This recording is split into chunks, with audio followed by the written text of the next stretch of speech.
কক্সবাজার ও চট্টগ্রামের পতেঙ্গা সমুদ্র সৈকত এছাড়া মাদারীপুরে অনুষ্ঠিত হয়েছে নৌকাবাইজ প্রতিযোগিতা।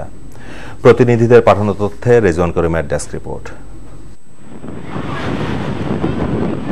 একদিকে পর্যটন মৌসুম, অন্যদিকে ঈদ, দুয়ে মিলিয়ে ভ্রমণ পিপাসুদের পদভারে মুখর কক্সবাজারের সমুদ্র সৈকত।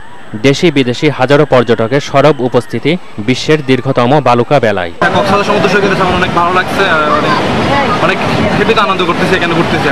কক্সবাজারে আসা আমার বেশি ভালো লাগতেছে, দেখতে খুবই ভালো লাগে, এখানে আসলে মন ভালো হয়ে যায়।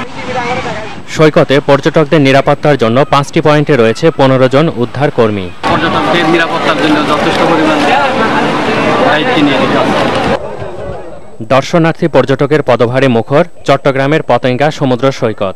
সমুদ্রের অপরূপ সৌন্দর্য দেখার হাতছানি উপেক্ষা করার সাধ্য নেই কারোরই। ঈদের ছুটিতে মফস্বল এলাকার মানুষের উপস্থিতি এখন বছরের অন্য যে কোনো সময়ের চেয়ে অনেক বেশি। বিষয়টি মাথায় রেখেই মাদারীপুরের কুমার নদে অনুষ্ঠিত হয়েছে নৌকাবাইজ প্রতিযোগিতা। এতে দেশের বিভিন্ন স্থানের 170টি বাহারি নৌকা অংশ নেয়। প্রতিযোগিতায় গোপালগঞ্জের 2টি দল 2 পর্বে চ্যাম্পিয়ন হয়। বিজয়ীদের পুরস্কার বিতরণ করেন নৌপরিবহন মন্ত্রী শাহজাহান খান।